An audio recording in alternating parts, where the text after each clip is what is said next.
a corrida que nos é proposta. Nós vamos ler o texto de Hebreus, carta aos Hebreus, capítulo 12, versículos de 1 a 3. Hebreus 12, de 1 a 3. Desse tempo que temos, e entendemos que daqui a pouco estaremos, então, entrando nessa nova maratona que o Senhor nos concede, que faz parte, porque não parou, não cessou, essa corrida que começou com a nossa entrada como servos de Deus no seu reino, não é? No Evangelho. E nós vamos ler então esse texto, Hebreus 12, de 1 a 3. O texto diz assim: portanto também nós, uma vez que estamos rodeados por tão grande nuvem de testemunhas, livremo-nos de tudo que nos atrapalha e do pecado que nos envolve, e corramos com perseverança a corrida que nos é proposta, tendo os olhos fitos em Jesus, autor e consumador da nossa fé. Ele, pela alegria que lhe fora proposta, suportou a cruz, desprezando a vergonha, e assentou-se à direita do trono de Deus. Pensem bem naquele que suportou tal oposição dos pecadores contra si mesmo, para que vocês não se cansem, nem se desanimem. Amém? Graças a Deus. Mas louvamos a Deus, irmãos, porque, de fato, esse texto de Hebreus aqui, ele foi escrito diante de um período de perseguição da igreja. E é bom lembrar que a igreja, em toda a história dela, ela sofreu perseguição, não é? E aqui nesse tempo, os estudiosos dizem que Domiciano, imperador de Roma, era o autor dessas perseguições aos cristãos judeus daquela época. E a vida cristã, ela pode ser comparada, sim, a uma corrida, a uma maratona. Porque, inclusive, quando o autor aos Hebreus, que eu tenho para mim que foi Paulo, embora nós não tenhamos a autoria definida, não é? O apóstolo Paulo tinha toda a capacidade, toda a instrução para fazer uma carta como essa, porque precisava de ser alguém que conhecesse bem, não é? O judaísmo, aquilo que fazia parte da religião judaica. E nós percebemos então que essa vida cristã pode ser comparada. Até porque nesse tempo tinham competições de maratona, que era uma cidade lá na Grécia, até Atenas. E ali era uma corrida, uma maratona de 42 quilômetros. Como até hoje persiste essa maratona, não é? Com essa quilometragem nos Jogos Olímpicos que nós temos nos dias de hoje, nos dias atuais. Então, o escritor aos Hebreus, ele compara então essa vida cristã com essa corrida, com essa maratona, não é? E é importante lembrar, e como é importante, é sumamente importante, lembrar que nós não estamos competindo contra nós mesmos, já viu? Nós não estamos competindo para ver quem chega primeiro. Nós não estamos competindo, inclusive, nem denominacionalmente, porque é lamentável quando a gente vê alguns segmentos religiosos querendo ser maiores do que outros, querendo ser melhores do que outros, querendo estampar como marketing algo que não é a essência, como nós cantamos aqui, da igreja. E nós percebemos então, irmãos, que essa competição é cada um, mas que todos nós fazemos parte dela, para que cheguemos terminarmos a corrida, quase não sai, terminarmos a corrida, cruzarmos a linha de chegada e subirmos no pódio.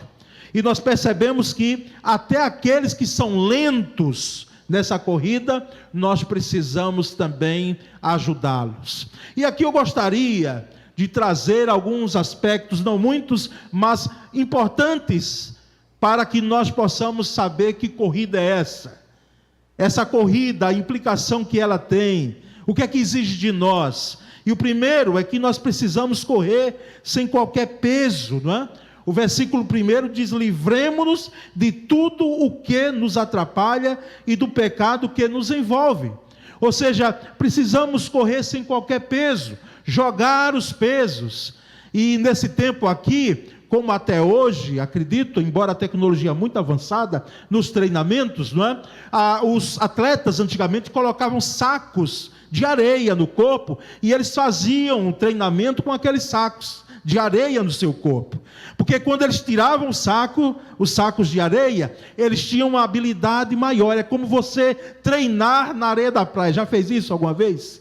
Quando você vai treinar num campo, né, de futebol com uma graminha verde, certamente aquilo que fez com que você treinasse na areia, você agora tem uma habilidade melhor, você tem uma aptidão melhor de você ver seu corpo desenvolver melhor naquela situação de um gramado, por exemplo. E qualquer empecilho que venha dificultar nossa corrida precisa ser tirado. Qualquer empecilho. Que o Espírito Santo atue em nossos corações, irmãos, e nos mostre se existe alguma bagagem que estamos carregando que não convém, algum peso que não convém.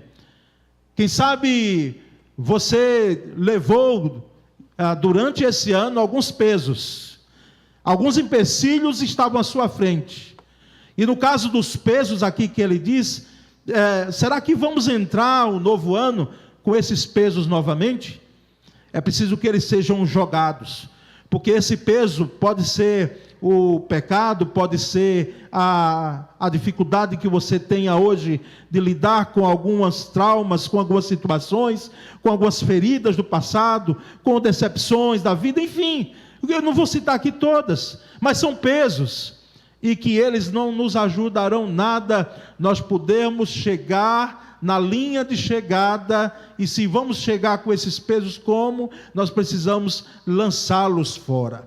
Caso estejamos levando algum peso, que nós tenhamos a coragem de lançar fora, de desvencilharmos dele, para que assim possamos correr melhor e nós conseguirmos alcançar o nosso objetivo maior, que é o de cruzar a linha de chegada. Então esse é um primeiro ponto a ser destacado. Jogue fora o peso. Tem algum peso? Tem levado algum peso? Que leve até agora, porque agora você precisa jogar. Segundo, irmãos, nós precisamos correr com perseverança. E o versículo 1 diz também: e corramos com perseverança a corrida que nos é proposta. Correr perseverantemente. Obstáculos, irmãos, nós enfrentamos nessa corrida, certamente. Os obstáculos, eles não estão isentos da nossa vida, mas não podemos desanimar em face das dificuldades que surgem na caminhada da nossa vida, principalmente do que nós chamamos de vida cristã, que é de fato a nossa vida. Devemos correr com perseverança, e esta perseverança exige esforço constante. Essa perseverança exige não apenas a resiliência que é colocada hoje, não é? Mas exige mesmo a perseverança junto com a esperança. Então, que caminhemos de forma perseverante. Por quê? Porque sabemos que alguns, não é, lamentavelmente, eles começaram bem a corrida, mas eles desanimaram, eles se cansaram, eles se fatigaram, e eles não estão mais na maratona. Eles deixaram, eles não estão na corrida. E o terceiro e último aspecto aqui a ser destacado é que nós precisamos correr com fé.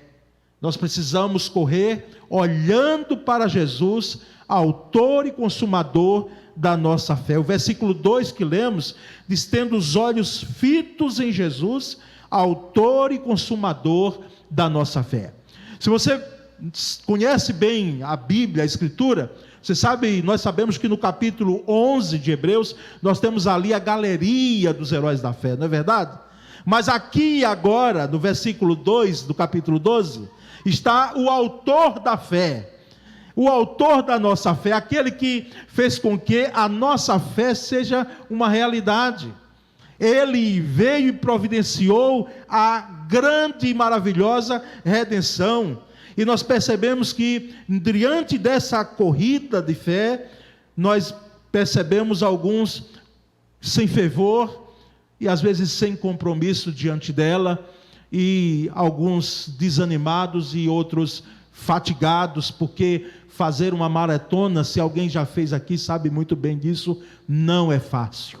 Você começa bem, mas depois de algum tempo começam as dores diversas nos artelhos, nas partes dos membros inferiores, o cansaço naturalmente vem e se abate. E assim também acontece na nossa vida, mas nós não devemos parar. Nós precisamos continuar de forma perseverante e olhando, fitando os olhos em Jesus, o autor e consumador da nossa fé.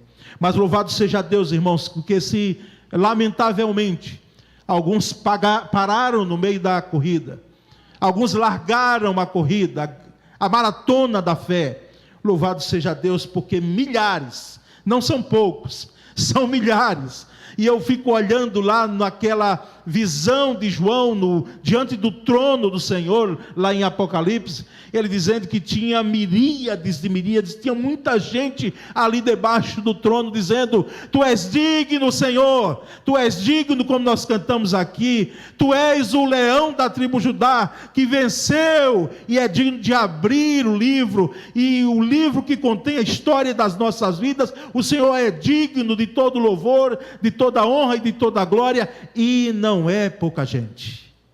Nós sabemos, irmãos, que essa corrida da fé, ela vai muito mais além do que quantidade, mas quantidade tem sido alcançada para a honra e para a glória de Deus, e nós, enquanto igreja, precisamos também cumprir a nossa missão nesse sentido, fazendo com que aqueles que estão fracos na caminhada, eles possam ter alento, nós possamos, se possível for, diferente das outras corridas, das competições, nós segurarmos a mão daquele que precisa, e puxar para que ele vá conosco, no instinto, quem sabe, daquele militar que diz: você não fica, e eu só chego, meu irmão, se for com você. Nós precisamos disso, e nós percebemos então, irmãos, que precisamos continuar essa corrida, olhando para o autor e consumador da nossa fé, Jesus Cristo. O corredor, você e eu, corredores, precisamos não estar olhando para os entretenimentos. Olhar para o lado, às vezes até é bom, é importante sim, mas você precisa focar na linha de chegada. A ideia aqui de fitar os olhos de Jesus é: ocorra o que ocorrer na sua vida, o seu modelo é Jesus Cristo. Então você nunca deixe de olhar para a cruz, é fitando os olhos em Jesus e não nas pessoas, é fitando os olhos em Jesus, é olhando para Jesus, autor e consumador da nossa fé, que nós terminaremos essa corrida, que nós subiremos no pódio, e não olhando para os problemas, para as dificuldades. Meus irmãos, trago algumas considerações finais nessa palavra, é de que o Senhor Jesus nos ajude a continuar nessa corrida, e Ele nos ajuda, Ele nos fortalece. Alguns começaram essa corrida aqui há dezenas de anos atrás. Eu fico olhando a gente aqui, e quando oramos pelos adultos, pastor Cláudio, pastor Flávio olhou ali para mim e disse: é uma igreja adulta, é uma igreja de gente adulta. E eu fico olhando aqui, quantos irmãos aqui de caminhada na vida cristã. Até chegamos às vezes à expressão de algumas pessoas: meu Deus, 60 e tantos anos mesmo de igreja, 50 dias, nós sabemos que isso é importante, mas isso é a prova de que, uma das provas de que aquele irmão não arredou o pé, continuou na corrida, não apenas a corrida de ser membro de uma igreja, mas a corrida cristã. Isso nos alegra. Mas outros estão iniciando a corrida agora, outros estão ainda lá na classe membresia, outros estão recebendo ainda o leite do Evangelho, a papinha do Evangelho, e que você precisa se fortalecer para que você possa terminar a sua corrida cruzando a faixa de chegada. Porque, meus queridos, pergunte, sim, tem os corredores de ponta, a elite, como se chama, sim, eles querem o prêmio, eles querem ganhar o prêmio, mas para quem faz uma maratona, eu já disse aqui e reitero, o importante é terminar a maratona, é terminar a corrida. Por isso que o apóstolo Paulo, ele diz, eu terminei, eu lutei o bom combate, eu guardei a fé e eu terminei a corrida cristã. E nós precisamos, irmãos, independentemente do tempo que estamos correndo, que possamos permanecer firmes, mesmo em face dos obstáculos da corrida. Firmes. Repito, reitero, Jesus nunca nos enganou, dizendo que a corrida cristã era fácil. Nunca. Ela é difícil, ela exige de nós fé, perseverança, ela exige de nós olharmos para Jesus, mas creia que pela graça de Deus, nós iremos cruzar a linha de chegada, e nós subiremos no pódio, e receberemos a coroa da vitória. Amém, meus irmãos? Então não vamos deserdar, não vamos abandonar a corrida cristã, nós vamos continuar nela em 2025, pela graça de Deus.